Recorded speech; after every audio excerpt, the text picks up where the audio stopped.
नमस्कार दोस्तों, मैं मंजू हल्द्वानी उत्तराखंड से।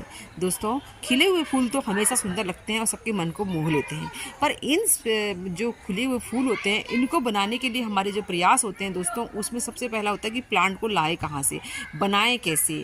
तो कई मेथड से हम प्लांट तैयार करते हैं, उन्हीं में से एक बहुत आसान मेथड होती है दोस्तों हमारे पास सीड्स का। तो जैसे कि मैं आपको यही प्लांट दिखा रही दोस्तों, ये प्लांट भी सीड से तैयार हो जाता है। इस पर फलियाँ बनती हैं सीड्स के बाद। तो ये नहीं कि हर फूल इसमें फली नहीं बनाता, कुछ फूल फली बनता है। तो वो फली को अगर आप जो है कहीं से मिल जाती है तो उस फली को अगर आप संभाल लेते हैं तो अपने यहाँ सीड से इन प्लांट को ग्रो कर सकते हैं। तो मैं आज आपको बहुत सारे ऐसे प्लांट्स के नाम बताने वाली हूँ। मैं आपको 17-18 प्लांट के नाम बताऊँगी जिनके कि अभी आपको कहीं से भी सूखे फूल मिल जाते हैं, तो आप उनको संभाल के रख लीजिए। आपके बहुत काम के हैं, आपके यहाँ बीज का काम करेंगे और आप जो है आप भी नए नए प्लांट अपने यहाँ ऐसे तैयार कर सकेंगे। अब देखिए दोस्तों, इतनी सुंदर ये हॉलीहॉक के फूल खिले हुए हैं और ये फूल जो होता है एक छोटे से बीज से तैयार हो जाता है, क्योंकि ये जितने भी फूल खिलते हैं दोस्तों हॉलीहॉक में ये होता है कि हर फूल एक सीड पॉट रेडी करता है।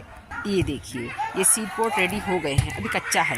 जैसे आपको सूखा सूखा कहीं से भी इसका सीड पॉट मिल जाता है तो संभाल के रख लीजिए, कच्चा है। एक सीड पॉट में 30 से 40 करीब जो होते हैं सीड होते हैं और एक सीड से आप जो है कितने सुंदर इसके प्लांट तैयार कर सकते हैं। इस टाइम जगह जगह पर हॉलीहॉक के जो प्लांट होंगे, किसी के भी अगर आप एक पुराना एक छोटा सा एक सीड पॉट मांगेंगे तो कोई मना नहीं करेगा, क्योंकि इनको फेंकना ही होता है, इतना अपनी सीड तैयार जाते हैं। ये देखिए दोस्तों, मेरे गार्डन में जितने भी गिलाडिया खिले हुए हैं, तरह तरह के गिलाडिया के फूल खिले हुए हैं मेरे गार्डन में। तो ये गिलाडिया के प्लांट जो हैं कोई मैं खरीद के नहीं लाती नर्सरी से। इसके मैं पंतनगर से एक बार सूखे फूल लाई थी, तो उन्हीं सूखे फूलों का कमाल है कि आज मेरे पास गिलाडिया का बहुत अच्छा कलेक्शन है। तो इसका कहीं से भी सूखा फूल मिलता है आप तोड़ के रख लीजिए और अपने गार्डन में अपने पॉट में इस समय बिखेर दीजिए, क्योंकि ये प्लांट जो है अभी भी ग्रो होता है। ये पूरे साल ग्रो होने वाला प्लांट है, बहुत अच्छा और बहुत आसानी चलने वाला प्लांट है। तो इसके जो है आप इसको कहीं भी सूखे फूल मिलते हैं अपने प्लांट पॉट में बिखेर दीजिए और जो है इसके नए नए प्लांट तैयार हो जाएंगे, उनको शिफ्ट करके आप लगाते रहें। ये देखिए, इस पर हर फूल में एक सीड पॉट है और एक सीड पॉट पर जो करीब इसमें लगते हैं मुझे 100-200 फूल बीज होते होंगे। बहुत अच्छा सूखा हुआ फूल कहीं से मिलता है तो एनुअल क्राइसैंथेमम को आप जो है इस समय कलेक्ट करना ना भूलें, क्योंकि ये चीज़ें इसी समय मिलती है दोस्तों। अगर आप बाज़ार से या नर्सरी से बीज लाते भी है तो उस बीज की गारंटी नहीं कि वो कैसा निकलेगा, पर आपने किसी के यहाँ ये फूल खिलता हुआ देखा है या अपने यहाँ लगा रखा है तो इसके बीज, इसके सूखे फूल को या बीज को आप संभाल के रखेंगे तो आपको मालूम पड़ेगा कि नेक्स्ट ईयर भी आपका इस टाइप का फूल निकलेगा। तो इसके फूल को जो है आप अभी मेरे पास 2 टाइप के हैं और मैंने भी इसी तरह से कभी एक बार सूखे फूल लाई, तभी से इसको बनाती रह रही हूँ। एक वाइट होता है और एक जो होता है येलो कलर का होता है, दोनों की जिसमें से मल्टी पेटल्स होते हैं उसको मैं संभालना पसंद करती हूँ। ये देखिए, ये बिल्कुल सूखे फूल तैयार हो चुके हैं और ये हैं हमारे कैलेंडुला। कैलेंडुला भी दोस्तों मैंने कभी नर्सरी से नहीं खरीदे हैं। मैं एक बार इसके सूखे फूल लाई थी, कहीं से किसी के पॉट में से तोड़ के ले आई थी, तो उन्होंने भी मना नहीं किया था। तो उस समय लाने के बाद जो है उसी समय इसके हर साल जो है नए नए प्लांट तैयार करती रहती हूँ। अगस्त सितंबर के समय इसकी सीडलिंग की जाती है और ज़्यादा लंबे समय तक अगर आप इसके सीड पॉट देखिए, पहले हरे हैं, ये कुछ दिनों के बाद ब्राउन होते हैं। जो ब्राउन होते हैं तो उनको तोड़ के आप रख लीजिए। इसी तरह दोस्तों सनफ्लावर भी बहुत लंबे समय से हमारे यहाँ इसके नए प्लांट, ये देखिए बिल्कुल रेडी, ये रेडी है, ये इसमें सीड्स तैयार हैं। तो मैं जो है इनको अभी आप लेकर बिखार सकते हैं, क्योंकि इनका सीजन है अभी और ये बहुत समय से ग्रो होते रहते हैं। ये सब देखिए कितने सारे इसके सीड्स रेडी हो गए हैं। तो ऐसे सूखे फूल कहीं से मिलते हैं सनफ्लावर वगैरह के, तो आप इनको लाकर इस तरह से अपने पॉट में बिखेर दीजिए और उसमें जो मिट्टी चढ़ा दीजिए। कुछ दिनों के बाद आपको इसका नया प्लांट मिल जाएगा। इसी तरह दोस्तों कॉस्मोस की चाहे हाइब्रिड वैरायटी हो चाहे देसी वैरायटी, मैंने इसको जो है सीड से भी तैयार किया और इसी नर्सरी से लाए हुए पौधे में जो है मेरे ये जब सूखते हैं फूल तो इनमें सीड पॉट रेडी होते हैं, उनको आप अगस्त सितंबर में ग्रो कर सकते हैं। तो इसको भी आप कहीं से सूखे फूल मिलते हैं, इसमें बहुत सारी वैरायटी आती है, तो इसे सूखे फूल कहीं से मिला ज़रूर कलेक्ट कर लें। इसी तरह से दोस्तों ये गार्नेशन है, तो गार्नेशन के भी देखिए इस तरीके से पहले फूल सूखते हैं, फिर इनमें सीड पॉट रेडी होते हैं। तो इनको भी आप सीड से ग्रो कर सकेंगे। इसके भी सूखे फूल कहीं मिले तो आपके पास हैं तो उनको संभालिए, कहीं और हैं तो कहीं से मिल सकते हैं तो उनको भी आप कलेक्ट कर सकते हैं इस समय। इस प्लांट की बुआई भी आप अगस्त सितंबर के महीने में कर सकते हैं।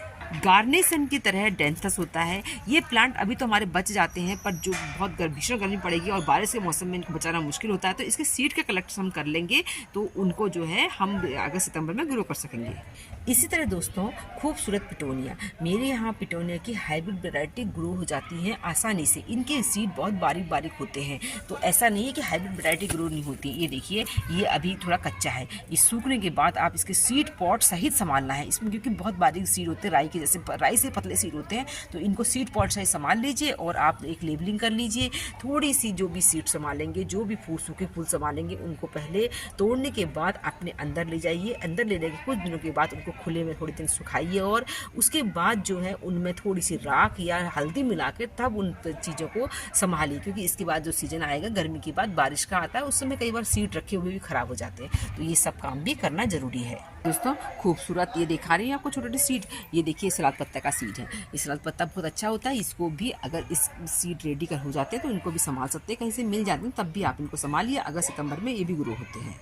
कई लोगों को मालूम नहीं होगा कि जेरेनियम जो हो सीड से भी ग्रो होते हैं। ये देखिए, इनके जो है सीड इस तरह से बनते हैं। इनके सीड पॉट सहित इनको संभाला जाता है और जो है अगस्त सितंबर में ग्रो करते हैं। ये तो खूबसूरत हमारे गेंदा सभी लोग जानते हैं और इसके सीड तो लगभग हमारे जो भी गार्डन लवर फ्रेंड हैं सभी संभालते होंगे। तो इनके सीड्स को भी आप सूखे फूलों को संभालिए और बिखेरिएंगे, तब भी फूल तैयार होते हैं। पर अच्छा रिजल्ट आपको बारिश के बाद इसकी सीड ग्रो करना अच्छा रहता है। ये देखिए, मैं आपको देसी पिटोनिया के दिखा रही हूँ, कितने सारे सीड्स हैं। इनको आप अगर किसी पॉट में डाल भी देते हैं तो नेक्स्ट ईयर खुद ब खुद ग्रो हो जाते हैं ये।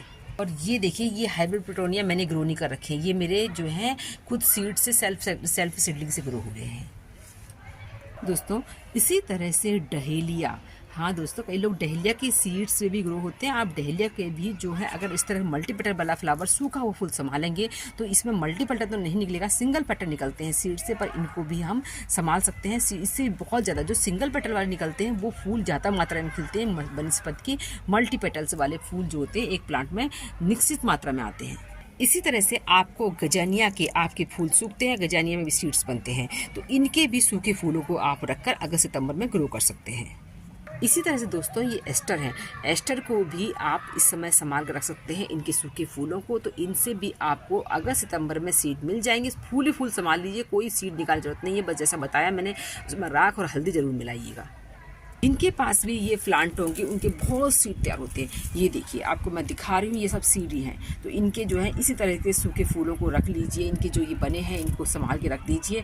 नेक्स्ट ईयर ग्रो करिए, आपको बहुत मन खुश कर देंगे। आपको बाजार से लाने की जरूरत नहीं पड़ेगी। आपके पास जो है एक तो कलर भी पता होता है कि मुझे कौन से कलर के निकल रहे हैं, तो मैं इससे और फ़ायदा मिलता है। तो इसके भी हम सीड्स इसमें सूखे फूल संभाल सकते हैं। दोस्तों इसी तरह से डॉग फ्लावर के सीड भी संभालना मत भूलिएगा। इनके सूखे फूल जो होते हैं इनमें भी बहुत ज़्यादा मात्रा में बीज होते हैं। इसका सूखा फूल पूरा आप संभाल सकते हैं और नेक्स्ट ईयर ग्रो कर सकते हैं। दोस्तों इसी तरह से साल्विया को भी आप संभाल के नेक्स्ट ईयर ग्रो कर सकेंगे।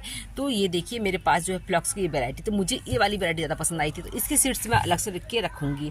तो इस तरह से हम जो है कहीं से भी मिले हुए सूखे फूलों से अपने गार्डन को जो है, ये हमारे प्रयास होते हैं अपनी गार्डनिंग को इन्हेंस करने के लिए। तो आप भी करिए ऐसे प्रयास, मैं भी करती हूँ। तो ये बहुत अच्छा तरीका है। एक तो हमारे पैसे बचते हैं, उससे अलावा हमको बहुत अच्छा अनुभव भी होता है इन चीज़ों से। तो दोस्तों उम्मीद करती हूँ आज का मेरा वीडियो और जानकारी आपको पसंद आई होगी। फिर मिलते हैं किसी दूसरे वीडियो में, तब तक के लिए नमस्कार।